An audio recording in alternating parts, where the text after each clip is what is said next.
Hey, this is your weekly corner Späti, and this is the Kieran doing the intro, cosplaying as Nick. But joining with us, is actually Nick. Hi. And Yulia. Hello. Crowd favourite Rob. Present.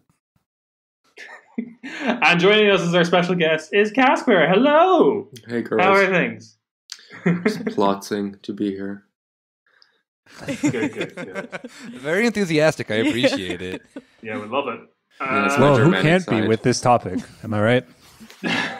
My brain's already Yeah. Oh god, I've read so many shit lib takes this week that my brain is mush, and I have decided that I'm just going to start chain smoking again because life does not matter. I thought you were going to say you were going to haven't you just started stop chain reading it, smoking? but it's good to just add something else to it.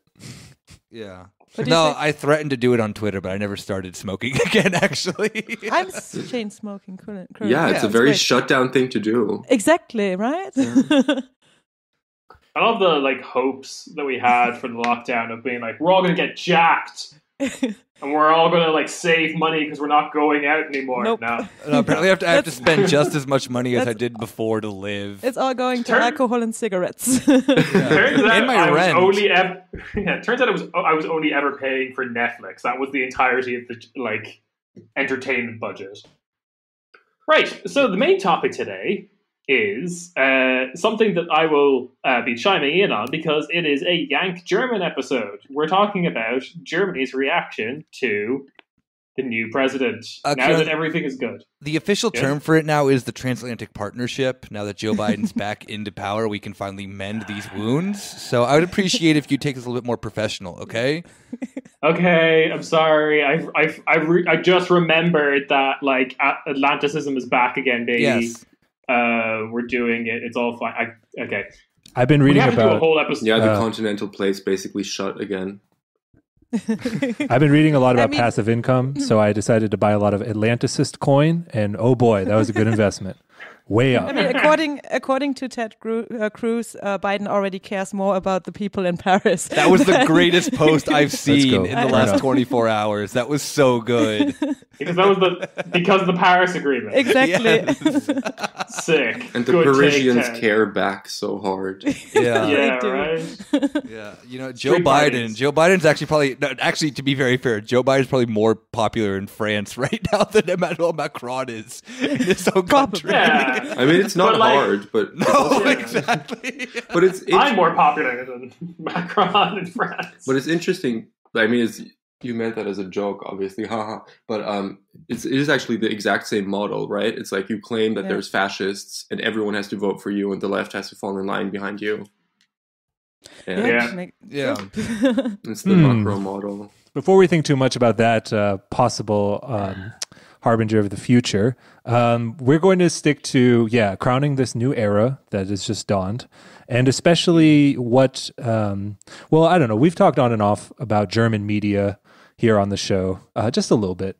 And I think that especially the reporters in German media from, basically all publications, and the way they react to politics in the U.S. is an interesting prism through which to view all these things we've talked about: Atlanticism, liberal democracy, the threats of challenges to that, populism, all these things. And so Caspar, as a Brain journalist, damage. Caspar has some on-the-ground experience. We did bring him in because he was in the U.S. for the election, wrote several pieces on it for the left Swiss as newspaper, journal, Wochenzeitung. It's a newspaper. Yeah. We will link to those in the description. But I wanted to open by asking Caspar generally if he has any impressions of the election to share and how his on-the-ground experience gelled with what, I don't know, the general impression from German media was.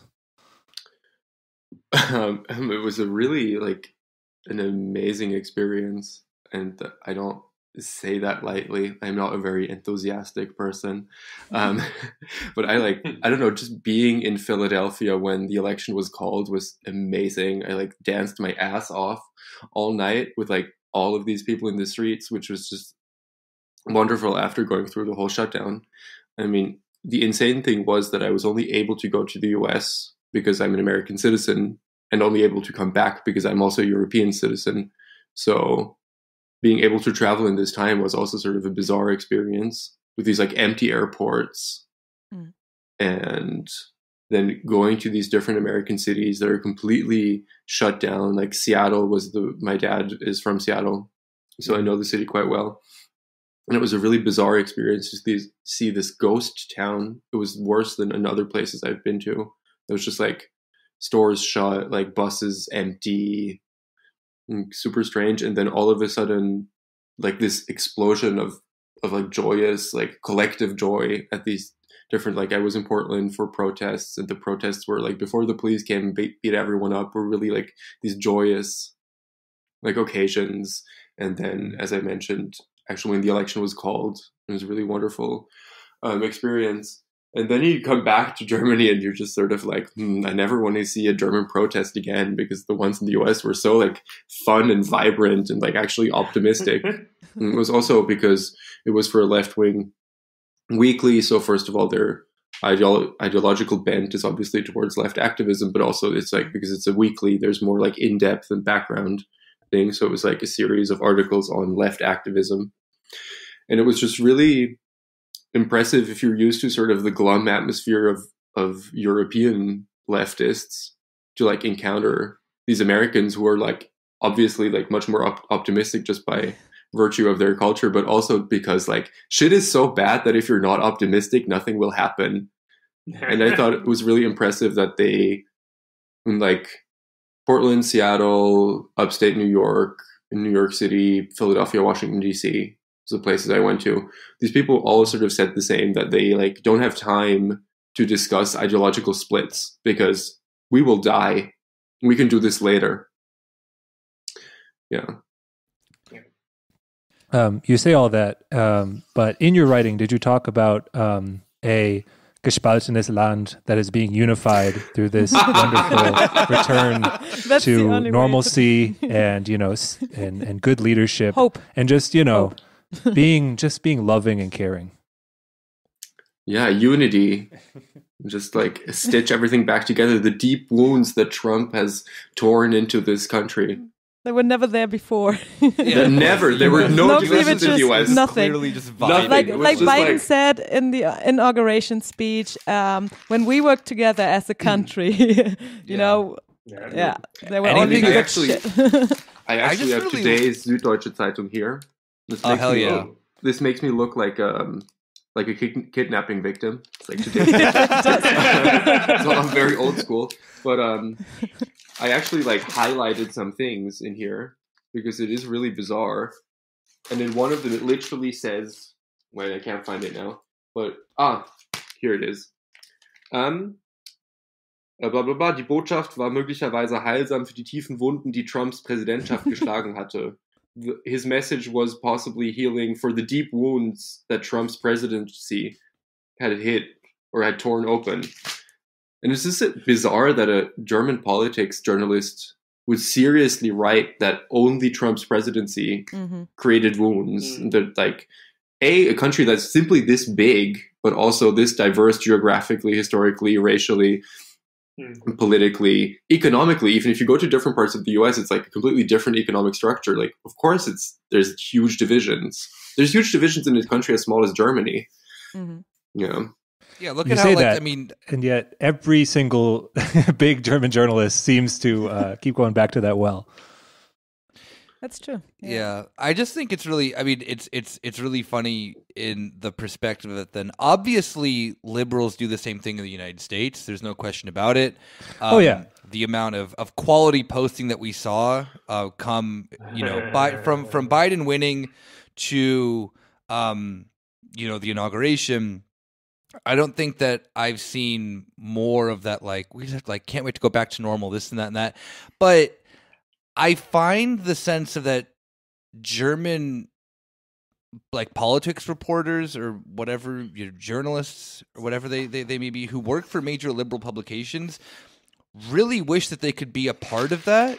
And they like double down on it even more so with like a very weird slant that then is just like this bizarre fetishism of the United States that we've talked about multiple times of this show, like Route 66 and shit like that. But like make it political. Yeah, I mean, I also have this. Oh, okay. Yeah. Die Junge Welt, the like GDR like Marxist newspaper, and they have like blah blah blah. Their phrasing is very, very different on these things. So they have like on the title page, they have an article on how Biden has signed 70 presidential orders already, and so it's like. So unterschrieb ein Schriftstück an die Vereinten Nationen, in dem die Wiederaufnahme seines Landes in das Pariser Klimaschutzabkommen bittet.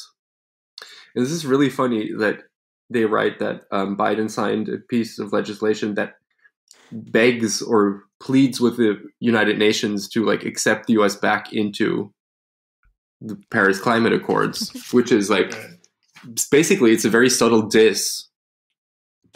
It's like reducing the US's power status, while everyone else is always like elevating it so much. It's just like, I mean, because like the reality of it is that I mean, I do legitimately think that Trump or not, the US is just not is becoming less powerful in the world just because of how China is doing. Simply that, and I find it almost slightly pathetic in the sense of how this weird political class in Germany wants it to go back. But like we've talked about before with like the DSA episode, where like I don't want to say like the general public of Germany, but like I feel that Germans as a whole are like a little bit more critical of how the US is. Like they like the vibe of the US, but not the politics. And I think it's like a weird like that's the thing that I was kind of like really curious about going into this episode when we suggested this topic to you, Caspar, is that what is then your perspective of then being within the German media structure of seeing how then this attitude towards the US is, and then kind of interacting then with a, okay, you're in, Swiss, but you've lived in Germany as well, and that the general attitudes towards the United States, especially towards, I mean, Berlin's obviously an outlier, but I do think that then people are at least, not overwhelmingly, but have like a general critique of how the US is like in its foreign policy, but then still like the US is like culturally what it is. Where I feel that this kind of like mixes both into it at the same time as like, well, the US is just this ultimate good, and it kind of doesn't actually translate well, I think, into how like most Germans actually view the United States. Well, I think the attitudes of the United States in both the former West and the former East have changed a lot over the last 30 years. And even 5 years ago, before Trump, it was very different than today. And I think a lot of how German media reports on Trump has to do with basically domestic politics. I mean, not like a straight line from there, but like it's an ideological thing. It's like, how do you react to right-wing populism or populism as such and so on?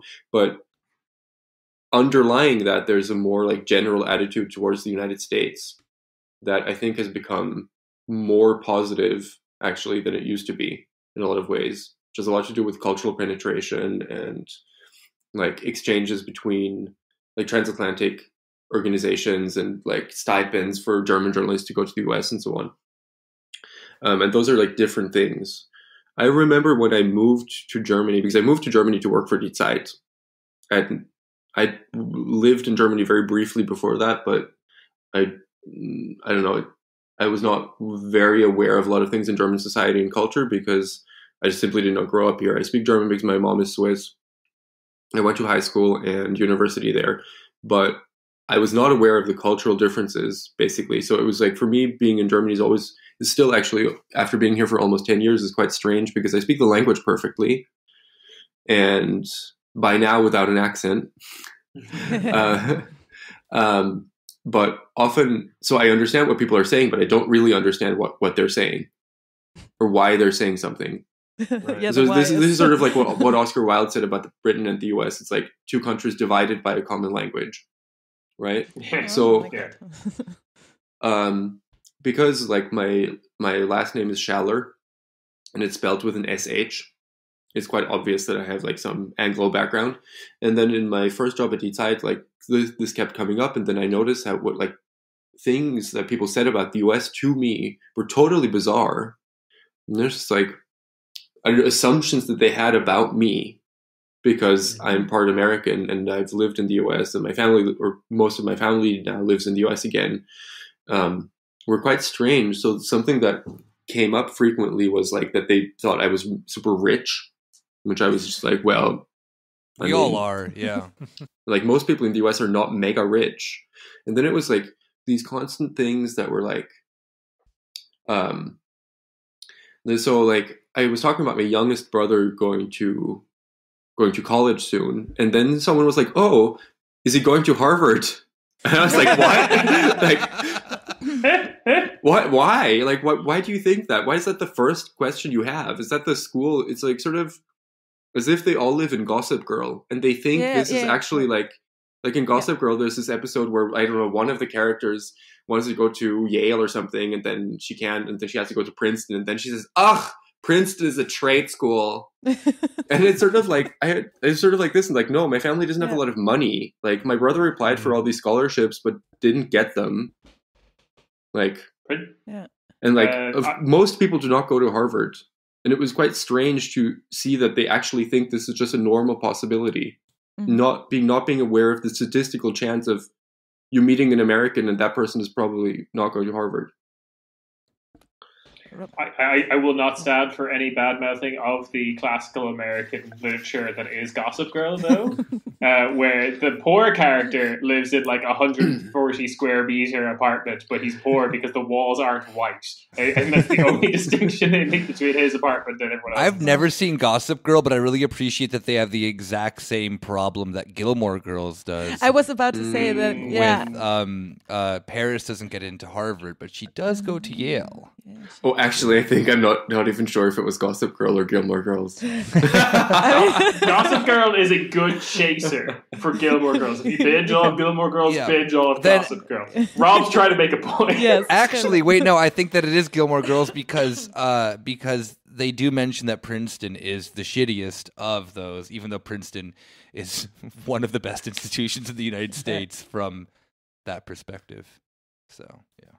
Gossip Girl was also massive Trump propaganda, right? Because it was always like Jared Kushner's in the show. So was Ivanka Trump. Yeah, it's the Trump family hanging out with a whole bunch of like old money characters. Like one of the families is the Vanderbilts, and it's like, old money Anderson hates Cooper. Trump. Yeah, Anderson Cooper was there.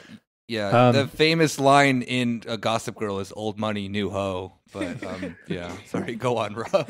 Well, Caspar, what you're saying just reminded me of what Nick just brought up a second ago, which is that like people in the U.S. like the stuff we're like talking about, like do this too, like these very like broad generalizations of the U.S. and especially like a certain kind of U.S. culture. And I think that a lot of the like liberal reporters, or I would say America experts, or the correspondents for big German newspapers or magazines, Spiegel, whatever, who are in the US, they have like, it is an authentic reporting in the sense that like the kind of like what we think is cringe or corny, or like calling, Caspar, you tweeted once about Donald Trump being called Voldemort, or even something like Florida. Set to F by a professor of American history. No way. Yeah. So not even a millennial kind of on like I mean TikTok. He was youngish. He was young for Germany, so he was like 40. I can find similarly done stuff like posted on Reddit, but they're not by professors. Even great one. The article, which I think caused a lot of stir around here, which is that Florida is the East Germany of the U.S. Oh yeah. Oh my God. That was written by an art One critic. of my personal favorites. Wait, that was in a German. I saw that in your notes, and I was like, I told one of my East German boyfriends, and he like dropped like a pan. I was like, what does this mean? It's a Süddeutsche Zeitung article behind the paywall, and yet it was like big enough that they had to have a follow up like within the same 24 hours, being like, Okay, this was analyzing the kerfuffle. Also, Germans they just probably, wanted to make Florida I mean, this is speculation on my part, but I can totally see what happened. That they simultaneously dunked on their own internal, like, minoritized population and also on sort of rednecks Yes. in the US. So it's just like this liberal, like, pyramid. You can, like, dunk on two populations at the same time by comparing them to each other. That's just Negatively. efficient. The classic double-handed dunk that everyone's doing. No, but what I'm getting at, Germans who are so adept at basketball. Yeah. what I'm getting at is that, like, Always been. what I'm getting at is that this is like an authentic representation of a lot of American culture, a very narrow slice of American culture, but one that is not as hegemonically as it might seem, but is somewhat predominant in the US too. It's not at all representative of like a broad swath of American life, but like I do think that these like America experts of correspondence are like embedded in a culture in the US and in like, I would say, an upper middle class, professional, urban area. And they are like reporting, yeah, this is how people talk. This is how people see their own country. And of course, if you're a foreigner, there's extra layers of like generalizations or whatever. But like, I do think there's like a channel going on where you have like, I don't know, a relatively similarly like a cultured, or especially like think about these political dynamics and world political dynamics in a similar way. There is like a relatively straightforward translation of what's going on in the US to Germany. I don't know what you all think about that. Well, I mean, I know from experience and talking to other European journalists who've worked in the US, both people I consider friendly and like sort of vaguely politically aligned and not, that European journalists are often super close with the Brookings Institution. So if you love check, to see it. Yeah. So if you check just like whatever, if it's like Süddeutsche Zeitung, Le Monde, La Stampa, whatever, you have these like experts, quote unquote, and they're all associated with Brookings Institution. So you have like a liberal, vaguely like slightly left of center institution that's very close to the Democratic Party that is presented as neutral, right? And you might agree with a lot of their positions or not, but they're definitely not simply neutral. And the question that I have, purely on a professional level, is how come reporting on the US is so different in style and in its stance to its object of reporting than reporting is on China or Russia or even France? Like, why this kind of thing does not happen in China? Because China's like bad, and we know that it's bad, like, right? So like everything already is like filtered. We know like Russia is like, Russian authorities are not to be trusted, but this even happens with other European countries. Like, not even France is reported on in this way, or Italy, like especially not Italy, because Italy is one of the pigs, of course. So it's not to be trusted at all. Its elites are not to be trusted. But like, no one just like, German media does not report on France the way the French elite wants people to think about its population. In the US, this is what happens. It's just like the American, like slightly left liberal elites narrative about the country is what is considered the truth and like actual fact. Instead of taking a step back and saying like, oh, this is what they say about themselves, might be true or not, but at least having this like slight distance. There is something that I was very struck by, and I think it's definitely related to this, is, and for our younger listeners, it's important to mention this, but like Europe's reaction to Trump was like, from this kind of like media perspective, was basically the exact same as the reaction to Bush too, like to W. Bush. Like, I remember when Bush got elected and all that, and like war in Iraq, and liberal European media being like, how could this happen? This is insane. He's clearly an idiot. He can't be the president of the United States. And then Trump happens, and they basically do the same pieces again of like, how could this happen? He's clearly an idiot. He shouldn't be in charge of the States. Yeah, but that also happened with Reagan. Yeah, I mean, absolutely. Reagan was literally an actor. What do you think in like 1980, like these sort of like very stiff, double-breasted like European politics journalists were saying about him? Yeah, younger types. Yeah. but it is like amazing how powerful that kind of like media narrative is, because it does actually get like a good deal of people to just forget the previous insane American presidency.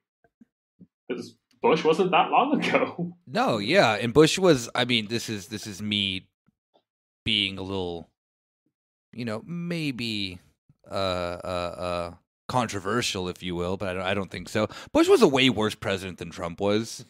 Just like post 9/11 world comes down to how Bush kind of created the security apparatus that the United States has that is as brutal and as invasive as it is. Trump is awful, don't get me wrong. Donald Trump is a unique phenomenon of how the United States just is culturally. Like, I think he is different, especially because of his celebrity and the time and point that he came along. And to be very fair, he went up against the easiest person to campaign against, because Hillary Clinton didn't campaign as a campaign should exist.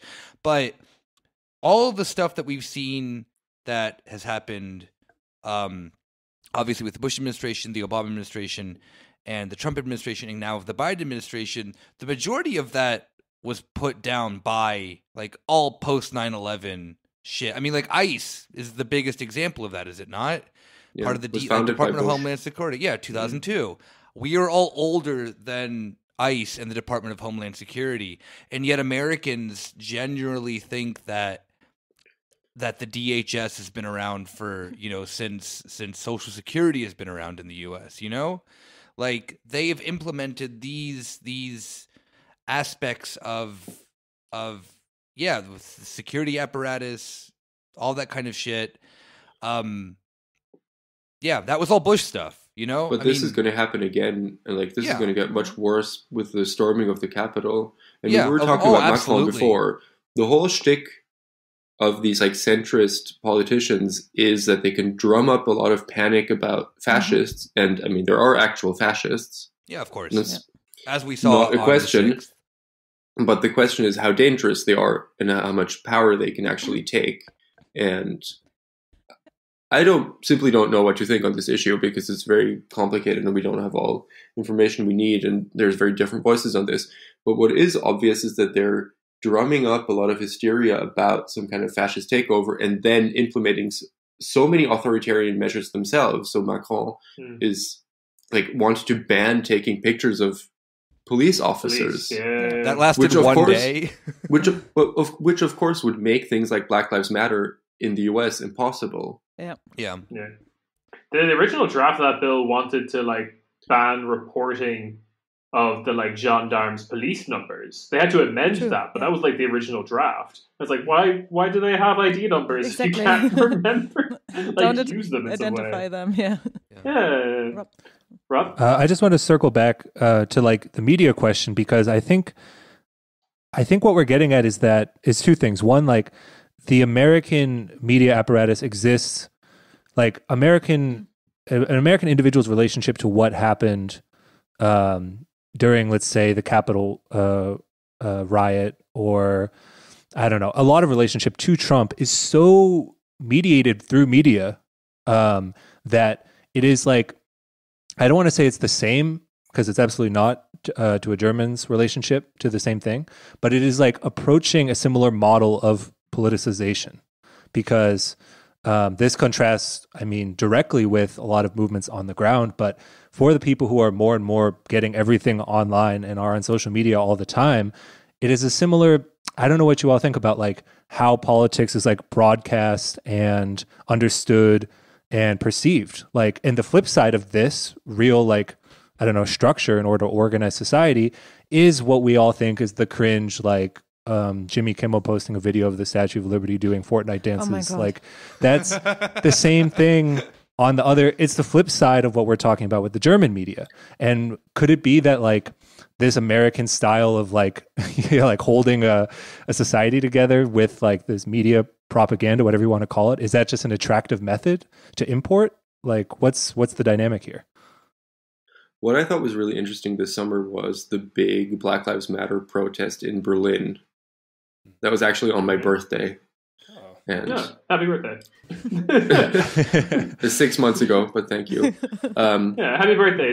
Institutional racism exists. There you go. So like I went, and it was like, apparently it was the largest Black Lives Matter protest outside of the United States with 90,000 people. Oh, wow. What I found incredibly bizarre was that the entire aesthetic was American. So that's true. Yeah. Every we country mentioned has that, didn't we? Yulia and I went. Maybe you mentioned it on air, but Yulia and I had this big exact conversation. Yeah. Yeah. So like every country has its own like radical aesthetic or protest aesthetic. It's different. If you go to a protest in Italy, it's going to be different than even in Spain or in France. And like the chants were in English, the signs were in English. The signs, exactly. Yeah. And I have friends who were POC and are very active in politics with like Migrantifa and like all these things, who were there and were like trying to organize a protest and like sort of maneuver these massive people into some kind of engagement with like domestic German policies and problems around racism, and it like didn't really work. And they expressed a lot of frustration that these people showed up, and then like only a week or so later, or maybe a few weeks later, there was a big protest that was basically a vigil for the victims of the massacre in Hanau that happened a year before. At that protest, there were only 10,000 people. Yeah. Where were the other 80,000 people who showed up at Alexanderplatz? I think that's actually something I also wanted to say before about like the media coverage about the US in Germany, that, and we've talked about that before on Corner Späti, that of course like there's a lot of adaptation of how like news are covered, especially when it comes like of the centrist perspective, but there's also kind of always this kind of German view of the US as being like the crazy one, like kind of, oh, see what they did there. Oh my God, they elected, maybe even with Reagan, oh my God, they elected an actor. Oh my God, they elected Trump. Yeah, exactly.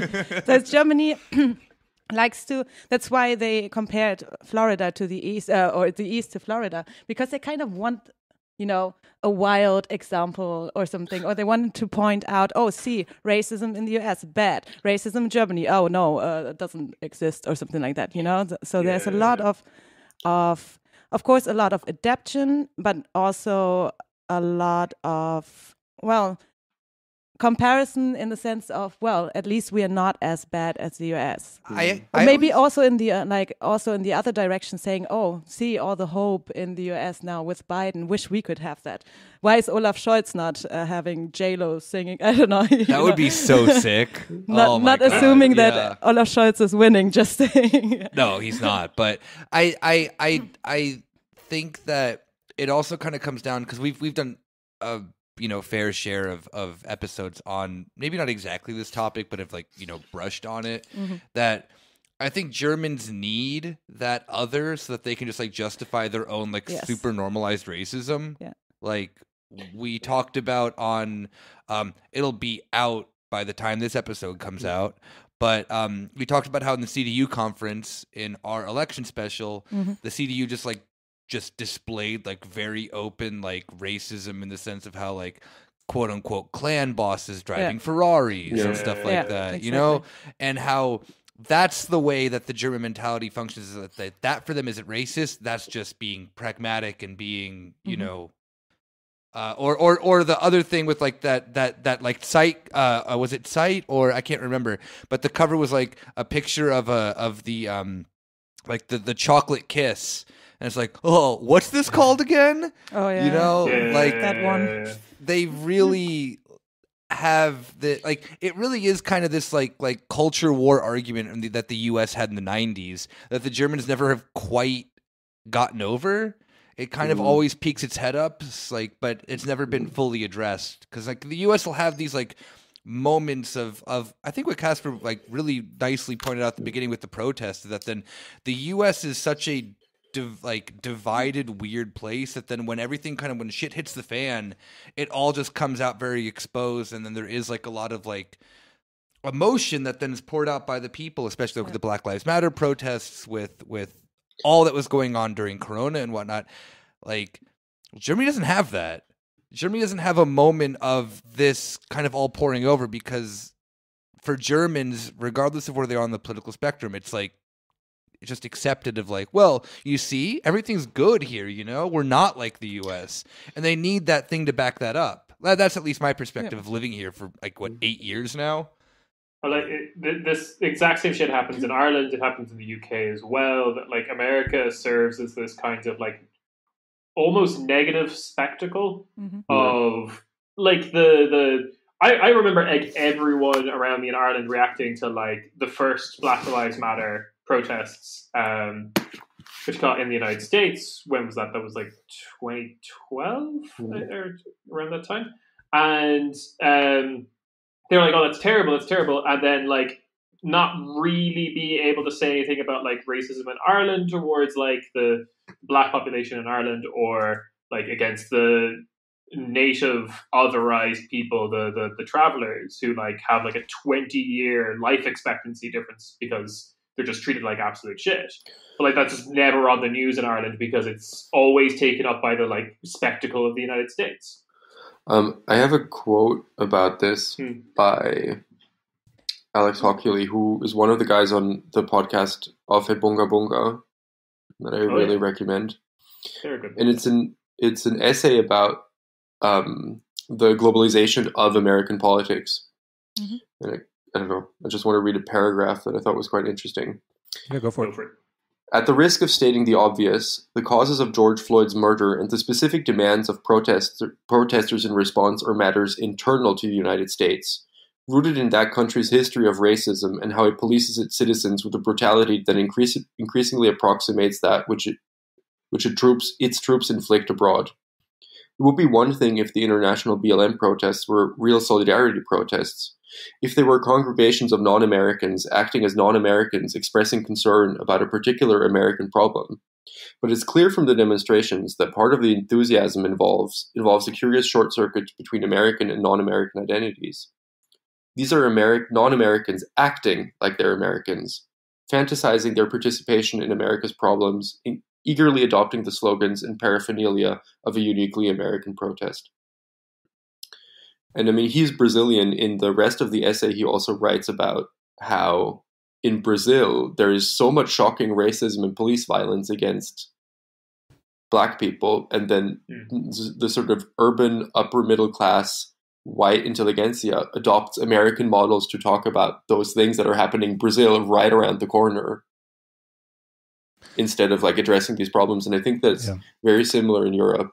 Yeah, definitely. Yeah. I think I remember at the time when we, I don't know, did at least one, I think it was on one episode we did about police violence across Europe. We kind of looked at a few different countries. I remember being optimistic in the sense that like, oh, well, this is like a new opportunity to like give like new momentum to these movements or shine a light or something, you know, and it's because America has this role in, you know, a political media ecosystem that it's like, since it's like a core part of the circuitry, like you can't shut off the like bad news, you know, just because you like, you know, if you're using it for another purpose, you're going to get this purpose too. Like, you know, you can't turn like consumption of American culture into like this, have such a like, I don't know, big part in the media cultural space of European countries, and then like not accept the, you know, the movements of Black Lives Matter and things like that. But maybe I didn't put it together fully at the time, but I remember being at the big Black Lives Matter protest, the one you're talking about, Caspar, and it was just sort of like, well, this is just not what's going on in the U.S. Because I mean, as an American in Germany, I'm talking to friends, look at my phone, and it's like, well, this is just not the same thing that's going on. Like, I mean, and that's not to say that like the crimes don't happen in the same way, but like this response, at least under this label, it's not the same. I just had the very bizarre feeling when I was at that big protest in June that especially the really young people, like the teenagers and people in their early 20s, didn't seem like they live in Germany. They seemed like they live on Instagram. It was like that was their... And then on the internet, because the US is the largest Western country, has the dominant language, dominant culture, dominant technological platforms, everything becomes American. Mm. It's an interesting thing because it's also kind of just the like, it's almost like, is there any point in fighting against it? Is kind of a question, because I have seen now since like the I don't know what we call it now in retrospect, but the Black Lives Matter movement that happened this year in 20, or not last year. Jesus Christ, what time is it? In 2020. It's 8:06, Kieran. It's not too sick. late. But like I have seen since then more. Before that happened, a lot of the like depoliticized American expats in Berlin that I would talk to would talk about like Black Lives Matter and like, oh, it's bad, in the States, it's so brutal, blah, blah, blah. After the stuff that happened in like middle of last year, I did hear more of them talking about like Uri Jallo, am I pronouncing his name right? Yeah. So like something happened. It's definitely not enough, but they're like beginning to like understand that like this is not an American exclusive problem. I just don't know if there's any way to like fight the Americanization. There was stuff happening before, and that's the thing. So the stuff happening before is mostly coming from friends or family of the people that died in like encountering the police. We had cases in Hamburg. We had cases like Uri Jallo. There was a lot of stuff happening, but it doesn't reach the like white public in that sense. So maybe now, because of the BLM protests in the US, maybe now people are paying attention to it. But it's actually, since Caspar also mentioned Hanau, I mean, there was, as you said, there was a protest going on, but people don't seem to care about it that much, even when it happened, It's always kind of like brushed off, and the only people that are keeping it alive are the people that are, organizing and like starting the protest is basically close family or friends of the people that died. Sometimes I feel like the German public or German media care more about neo-Nazis in the United States than the neo-Nazis that are literally down the street. Yeah. Oh, you mean the daily Einzelfälle that are here? Exactly. Because, of course, it's much easier to, like, judge something that happens in a place where you don't actually have any political stake apart from sort of some kind of symbolic self-identification. But, like, here you actually have to deal with, like, the structures of the state, whatever, your racist uncle or something. Mm-hmm. I think it's interesting because it's almost as if what's happening in Europe is, like, white middle class American politics, but for the world. Because like the reason why a lot of the like white middle class in America is able to talk about this, like even an intelligentsia in Brazil that you were talking about in that article, because they're detached from it. Politics becomes almost like a spectator sport rather than something that's actually going to impact your life. And America can just be that for every European. Regardless of your socioeconomic standing. Yeah, it's like it's basically also what we get out of America is stuff like Netflix or something like that. So it's basically like just a fun TV show for what I also think is quite, this is on the cultural level because you mentioned Netflix, is that Europeans and Germans actually more so than other Europeans, like Italians don't have this, for example, but like Germans are very inclined to forget their own pop cultural history. Yep. And then just think that like in the American like 80s and pop culture are also their 80s, which of course today is true, but in the actual 1980s in Germany, people were not watching that in many American TV shows. But like things that were actually on TV here, people completely forget. So there's this weird like implanted memory thing going on this cultural level. And I recently watched Mars Attacks, and I streamed it from Amazon Prime. And then there's this amazing scene where the Martians destroy all of these like sort of wonders of the world, right? And then they carve out alien faces into Mount Rushmore, and then they demolish the Eiffel Tower, and they bulldoze with a bowling ball. They destroy the Easter Island statues, and they destroy Mecca, and they just cut a lot of these scenes. Basically, Amazon cut out the scenes where the Martians destroy non-Western landmarks. because it could be offensive, but they also don't like write anywhere. It's not like there's a little thing like bling, by the way, for like cultural sensitivity reasons, we like edited this. And this is a new thing that keeps popping up. Like people have mentioned it in other movies. I don't remember them off the top of my head. Yeah. And it's quite shocking that this is happening. So basically our cultural memory is just being is being censored. But I thought this was really interesting because this is basically what happens with Germans today. They think their memory is the American memory, but it's simply not true. And they're also losing touch with a lot of their own domestic cultural and political history, which is really dangerous for things that actually happen in this country. Speaking of these streaming platforms erasing culture, an American production company has done a live-action remake of the classic Italian horny anime Winx Club. Called Fate, the Winx Saga. I can't stand for it. That sounds like one of those words that then like Vicks Vapor Rub that then translated to German sounds like jacking off. But on a more serious note, like Ireland kind of has a similar thing as well. Like there's kind of old people who will complain about like I think it was late 2000s, maybe early 2010s. There was this kind of like 80s revival, kind of like fashion and cultural extent. Whatever that song, it was acceptable in the 80s came out.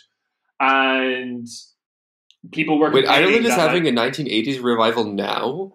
Yeah, no, like kind of late 2000s. Late 2000s. Okay, so normal, like normal people were having, yeah, when everyone else, when I had like I hair. said, like I said, Ireland's part of the Anglosphere. They get their trends normal. At least they should. Yeah. You had what? Oh, Yulia's looking at me like, oh, what? Germany gets their trends late? Yes, you get them 1 or 2 decades after everyone else. Accept it. You're behind the curve. It's okay. We get them earlier. That's not true. That's not true. If you go to New York now, they're like, "Oh my god, you live in Berlin." It's like I love techno, and you're just like that's idiotic. It's like the Atlantic acts as some kind of weird like trend exchange. It's not super clear what happens where first.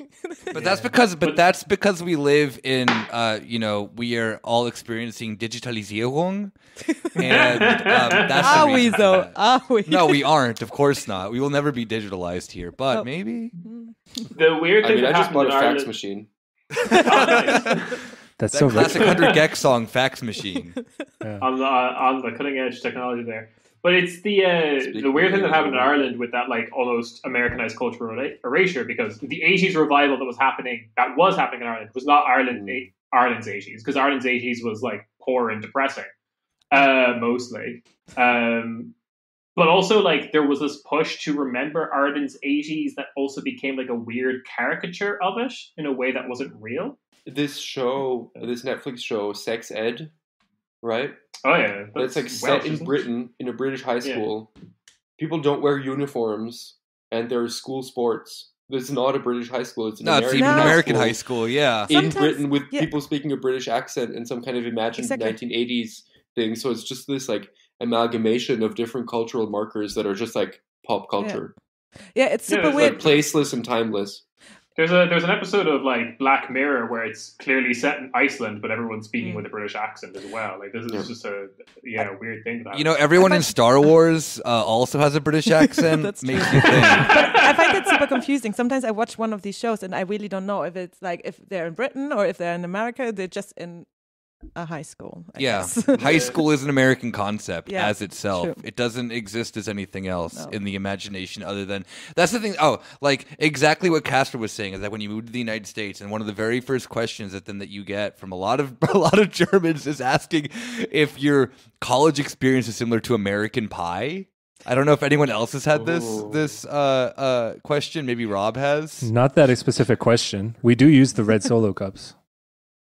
Yeah, but they'll always be like, "Oh, you do da da da da da," like in this American movie, and that movie's typically American Pie. I'm like, no, I've never done any of this stuff. What are you talking about? Put your dick into an never fucked the pie. No, of course You've never had sex I've never with done Stifler's that. mom. I've never had sex, so let's just. So this is cultural erasure, guys. You're missing on this proud American tradition. Yeah, so or like how American high school is too. But yeah, exactly. It's just like Okay. Well, I would Rob watch speak. American high school movies and be like, my high school doesn't look anything like that. Like, I think that's Exactly. It's specifically like They're all California. 30-year-olds. They're all walking outside. I'm like, you can't go outside. It's a giant like. Wait, what? You walk like brick outside all the building. time?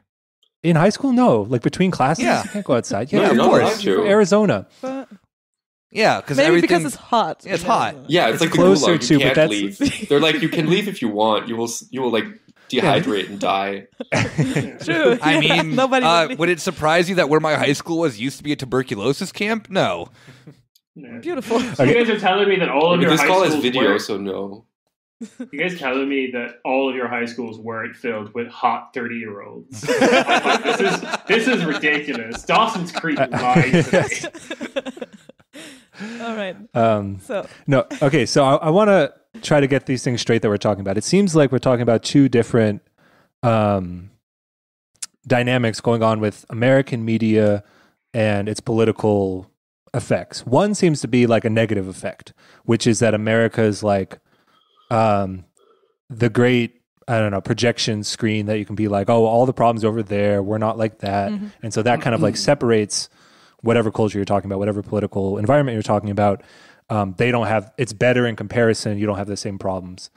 The other one seems to be like a positive effect, which is that we should like, I don't know how it's described, but we can take all of those like advanced good things, or look how much nicer it is there, or like, let's just incorporate that. Let's take it for ourselves. And of course, because it's like, I don't know, an online, a media, a propaganda thing, it is like inherently shallow. But those seem to operate in different ways and perhaps at different points in time. I would say a lot of the Trump media is associated with the first kind, the like, oh, the big bad wolf, they're so crazy over there. Whereas it seems like under the Biden era and America being maybe considered more woke than other countries, then it'll operate in this more positive way, which is that, oh, you can just incorporate these things from America. We should learn from them. Look at all these good things they do. Did I get this right? What is this the dynamic or what? Before we move on from the word woke, did you see that a journalist asked Boris Johnson if he thought Joe Biden was woke? No.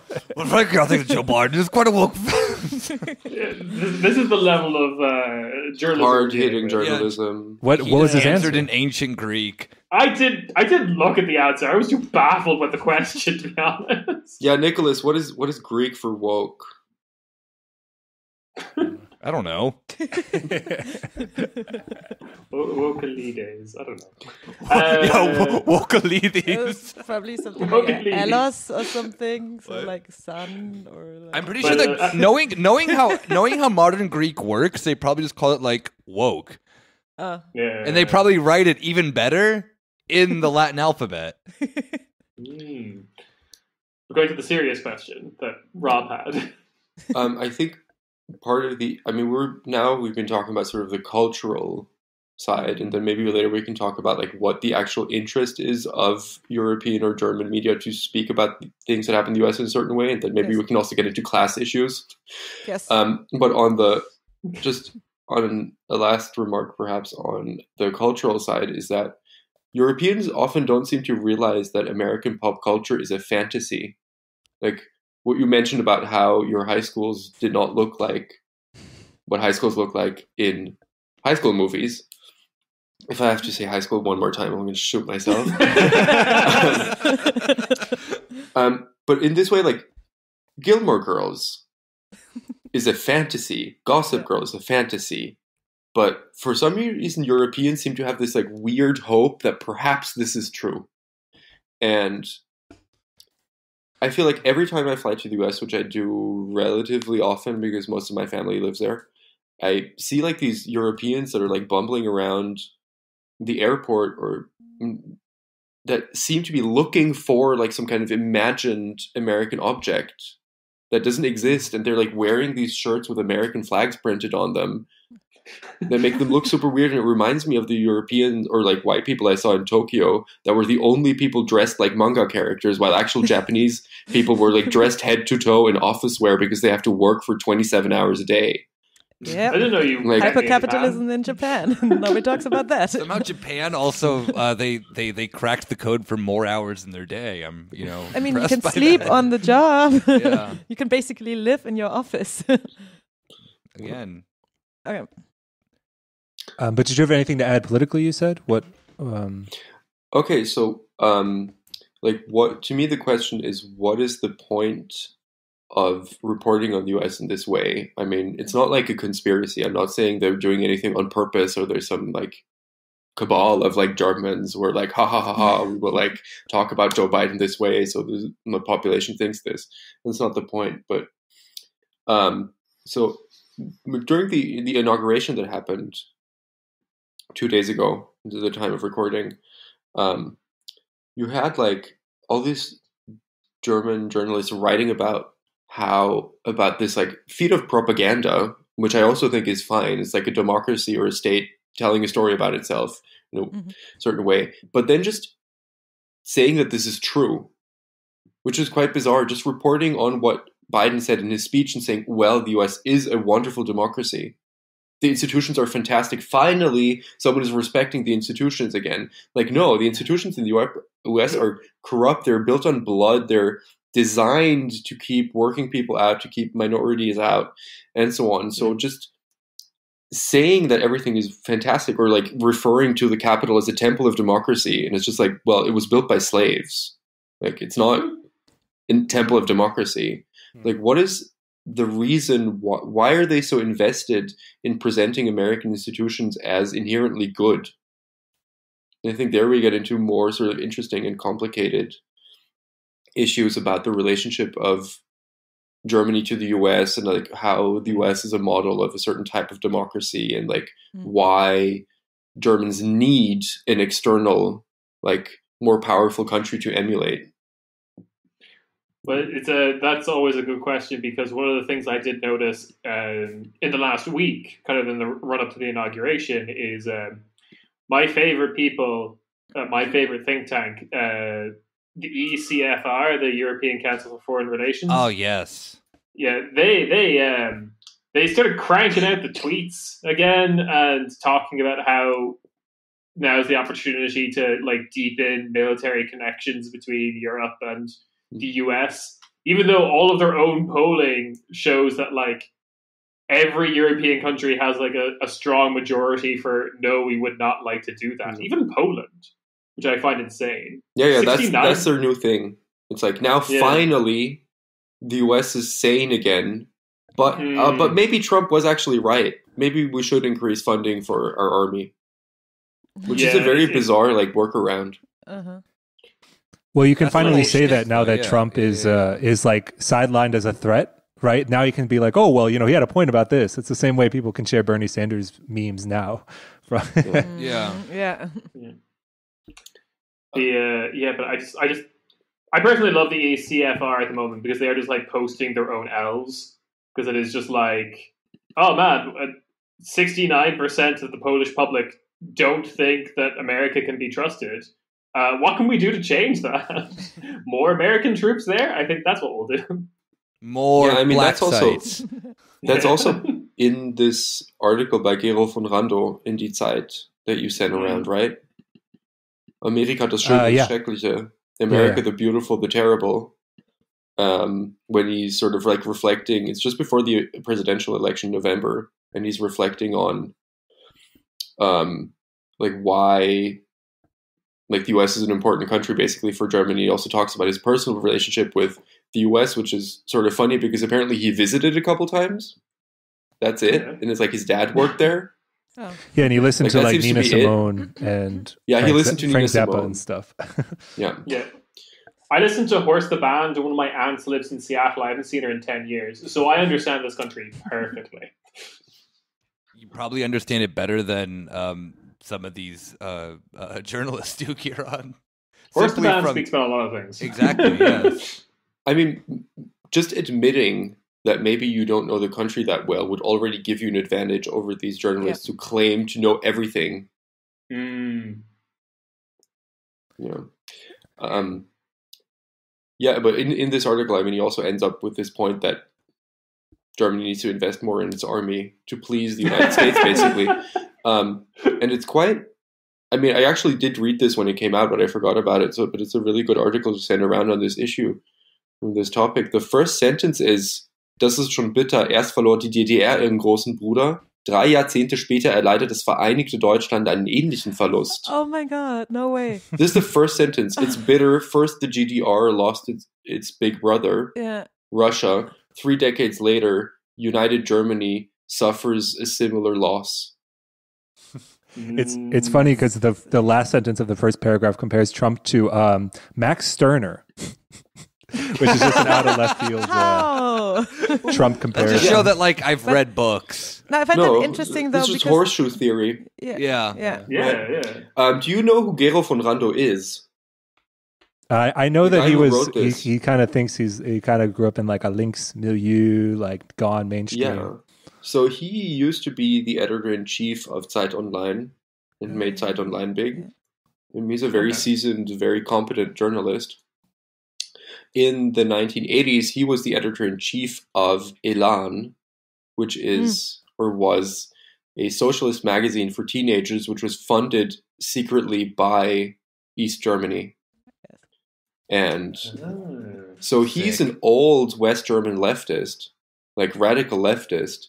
And these people all had to do so much mea culpa since the 90s that they usually end up way on the hard neoliberal side. Yeah. There's a bunch of these characters floating around in German media.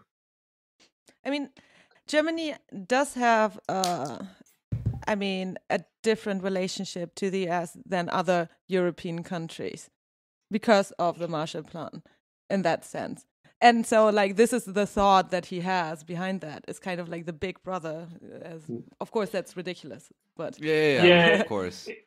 It's you can definitely compare and contrast with the UK's relationship with the US, because there's still that faction of conservative thought in the UK that's we are the Greece to America's Rome. Basically, true. We're the great part of this they speak English, project. We're Germany. They're elites fuck children. Yeah, exactly. Classic. They're just like us. But I think Germans' understanding of their American relationship, they always try to couch it in pragmatics of just we need their market, we need their protection. There's no ever I think the UK always relies on this airy-fairy kind of idealism about the American relationship, whereas I think Germany children basically UK seeing the US as their baby, big baby. But I think that's also where a lot of the German ressentiment comes from. So the old ressentiment, when you look at the how Germans felt about America, maybe not in the last 30 years, as Caspar already said, that it changed. But before, this whole concept of amigo home and stuff like that, and this I don't know, this far right idea of Germany being an occupied country, etc., etc. So, I mean, the relationship of Germany to the United States is very complex, and you have it's really difficult to parse what political corner someone is coming from by saying what. Yeah. So this amigo home thing can be both left and right. Left, yeah. I mean, we've seen that with the DSA chapter in Berlin, comments coming from the far right, also coming from the German left, critiquing this as basically US imperialism. I mean, then we can also get into the split between anti-Deutsch and anti-imps. Yeah. Because, there's a faction of the radical left in Germany that just loves the United States. True. It's just they're the best country in the world, the guarantor of bourgeois liberal rights. No. It's great. we did an episode about it. It's called "Insert Adorno Quote Here," I believe. So you can go check that out. It is the called that, yes. Yeah, I'll remember the name. To be honest, I think the anti-Deutsch are actually quite important. I don't want to dunk on them completely, at least. I do understand their historical reason why they exist, and Oh, absolutely. Yulia mentioned the DSA, so I'll take that opportunity to bring it back to the articles the series of articles. I think there were 5, maybe I missed one, that you wrote, Caspar, during your time in the U.S. Because you interview several GSA members, but you interview a lot of different movements on the ground, and I think that is a pretty stark difference to how an intercontinental media reporting relationship could work, because you do have to, like, the relationship to, you're not reporting on America, capital A, this like fantasy media cultural spectacle that serves like a political hegemonic purpose. You're talking about like what's going on in all these different cities. It's different in every city. Of course, they're connected by the same conditions, but it's a different story in every city. So I don't know. I just want, if there's anything you want to share about the articles in general, just go off on that. And anything else about like ideas about reporting on, breaking out of this bubble that we spent the past hour talking about. Yeah, so it was not my first reporting trip in the US for this newspaper. I was there in 2018 for the midterms as well. That was much shorter though. Like, I only wrote 4 articles then, this time, or 3 and then 1 later. And actually on this trip, I almost interviewed Alexandria Ocasio-Cortez while she was running, and then the meeting was moved, and it was the day I flew back to Europe, and I was like, this like nobody in New York, that's whatever. Like, I would have been nice to have her, but whatever. And then I like land, and it's just like, oh shit, now she's famous, and I was like, this close. Man. But so this time I was there for 7 weeks, and the commission was basically, well, first of all, I could go because I'm American, as I mentioned. That's why they didn't send one of their own people. They like hired me as a freelancer.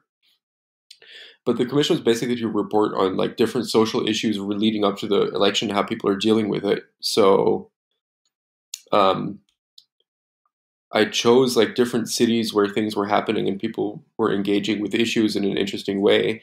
And as you mentioned, I ended up talking to a lot of people from DSA, but it's not because I specifically chose DSA. It's because DSA actually shows up and DSA answers your emails. I mean, I think this is an important point for activists and organizers, that if you want to further your message and want to like spread your message, answer journalists' emails. It's not that difficult.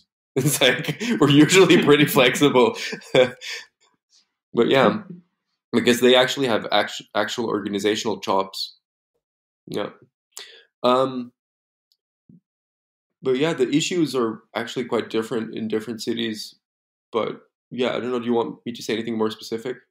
Well, my question was like, did you have this America image in mind, or how much did you, when you were reporting on it? Did you have to avoid it? Sorry. Did you like, did you not think of it? And I mean, you can share details from the articles because I thought they were really interesting. I definitely learned about, I didn't know anything about, is it Free the People Rochester or For the People? Free the People Rochester. Yeah, that was really, I mean, just like stuff like that, you don't even read on like a national scale that much in the US. Yeah, I mean, the reason why I went to Rochester was because the paper wanted me to do something on Black Lives Matter, and I was sort of like, but what? like, and then if you look up the people who claim to have founded Black Lives Matter, they're all like quite terrible neoliberals, and they're like do like photo shoots for Vogue and have like these websites that are just like consumption based, and they do like talks for a lot of money, and it's sort of very image based, and it doesn't seem very political. I mean, without getting into the whole history, like so much of this, because it was birthed out of Ferguson. I mean, it was used before too, but that's when it I think got really big on a national scale. And a lot of the people who like created the actual hashtag were people who just came to Ferguson, like they just drove there and showed up, and so it was always this like this like parallel, I don't know, meanings to the movement or whatever. I don't know. Sorry, I interrupted you. Yeah, but then if you actually look at these movements, not only Black Lives Matter, but also other movements around housing. Like in Seattle, I wrote about movements around housing and mutual aid and so on, that they really do not have these problems between like identity politics and class politics. Like this thing that is always like such a big issue in liberal media, that liberals claim like, oh, like they're trying to divide the left somehow. They're saying like, oh, the trans people are against the union workers. And, like, this is actually not true because a lot of trans people are actually union workers themselves. Like, Yeah. and like this girl that I talked to in Seattle was sort of like, yeah, I'm trans and I used to be a programmer and I made $120,000 a year. Doesn't make any sense. Like, but most trans people I know are actually really poor and like have these both issues at the same time. And so the reason why I decided to go to Rochester was because I thought their movement, their Black Lives Matter movement or chapter, whatever you want to call it, that is Free the People Rochester, is actually really interesting because they're very pronounced in combining class issues and race issues. And also because the city itself has a black female mayor and a black police commissioner. So I wanted to be able to write about what like left-wing African Americans who are organized in movements actually think about issues of like black representation in politics, and if it's enough that you just have black faces in high places, as one of the saying goes. And spoiler, they really do not think it's enough. That was like, it was amazing. I also got super drunk with these like 9 Black Lives Matter girls. They're really cool. Yeah. But I think something like that is just so, it sounds so simple, but like to put it like in a Reddit nerd way, the eternal question of, oh, is it identity or is it class, is like it's a feature, not a bug of this mainstream media reporting on movements. It's posited as like a never-ending question. What are you going to do? Throw it to commercial break, Whereas if you like this other form, what I appreciate about your reporting is that like when you get to some examples, like you're like, well, this is what's actually going on. I think to answer your sort of meta question about the image of the U.S., I think because I'm American, but I grew up abroad. So I'm American socialized. English is my first language. Like, I visited a lot. I went to American schools abroad. I don't think the US is a unified place. Like, I don't think you can explain the US in like one thing, right? Like, yeah. So I mean, I know this as someone from the US that Rob and I live in 2 different worlds of where we're from. So, yeah, absolutely. So it's just not alien or exotic to me, and it's also not like the country itself or national American culture is not on a pedestal for me. Like, but at the same time, because I grew up abroad, it's still like, I don't know, I still have a certain distance to it, so I think I can write about it quite well, if I may say so myself, for a European audience, because I can still see things that like Europeans would notice and so on, without being completely like steamrolled by, I don't know, the size of the hamburgers. Route 66. Oh man, those hamburgers. That's all that matters. They're so good. Oh. Yeah, no joke. Yeah. Oh, the fried chicken on waffles I had in DC. Oh, chicken and waffles. Oh my god. Oh, the best grits in my life on this trip. Maybe we should take a few minutes to talk about concrete examples of German reporting. So, like, just like the Spiegel cover that shows Trump beheading let's do that. Yeah, the Statue of Liberty, because the new one is Joe Biden putting the head back onto. You know what? I'm so glad that he does that. Yeah, wow. And he's wearing a mask. Of course. He's good, Joe. Yeah. Die Zeit had one with Kamala from earlier this year that I can't quite put my finger on now. I remember. Did it say just very like Madam President or whatever? Yeah. She was looking like she was going to save the world. Yes. Yeah. It just said hope. I mean, that's the buzzword, isn't it? I mean, we liberal buzzword is hope. Exactly. Yeah. Every black person in the United States uses the word hope when they run for office. Nothing else. That's the only thing that Germans know. No, I'm talking about liberals in general. No. But I mean, this also points to, by the way, how just like bad people's English is, or like things that like. Thank you. No, but like the Zeit podcast on the United States, right? It's called "Okay America." Okay, it's America. Just like so it's English, but it's a really really bad English. Is this like a pun, or I mean, is this a level of English people understand? I think it's just called Okay America. Yeah, it's just called Okay America. Well, Yeah. Okay. I mean, Okay, America. okay, I would say like, I can just okay, tell- America. I mean, Okay, this is- America.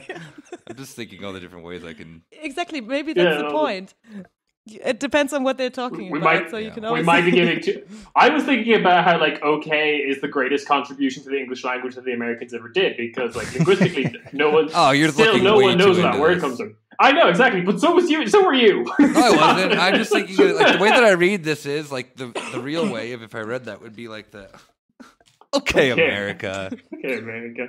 Well, I was looking Oh, at that's a so, like, condescending every, German, huh? Yeah, exactly. Uh-huh. Exactly. because every Condescending. normie podcast has the artwork the like host of the podcast like holding a cup of coffee and looking at you like they're really happy to see you this morning. Except for What? that, it's probably some man who looks like Jan Böhmermann who is hosting it, Or Joe Laschet. Or This is Joe the same. Laschet. Yeah, But maybe the can I same remind person. you of the pre-Trump discussion that the BPB, together with like some Oh partners yeah, had, post racism in the United States. or exactly, whatever. which was called "What's Up, America?" What's up, America? Yeah, And it was yeah. They're like, it was great. what it do? It's Paul Wall and the People's Champ. Yeah. Yeah, exactly. Well, you know, one of the OK America podcast is Rike Havertz, the U.S. correspondent for Die Zeit, and Klaus Brinkbäumer, who used to be the editor-in-chief of Der Spiegel, Oh. who had to leave the Spiegel under a poll. But he lived in the U.S. for a while, which qualifies him to host a podcast for, I guess, a lot of money. And he wrote a column for Tagesspiegel, Berlin newspaper, about his time in New York. And here you really see this class issue that we talked about, how Europeans are often incapable of seeing their own class position or recognizing the class position of the Americans that they deal with. So he wrote about how he was always hanging out at the New York Yacht Center. That was his like home. So Mine he's like, too, homie. yeah, it's like a column from last year. And he's talking about like how sad New York City is with Corona, nothing's happening. He's remembering the good times at the Manhattan Yacht Club. And he writes, in Clubs wie diesen trafen sich in New York Bankerinnen mit Schauspielern, UNO-Menschen, Politikerinnen, Schriftsteller, Anwälte, alle offen für alle anderen. So öffnete sich die Stadt auch für mich. So fand ich hinein, jenseits der Korrespondentenwelt. Das war mein New York.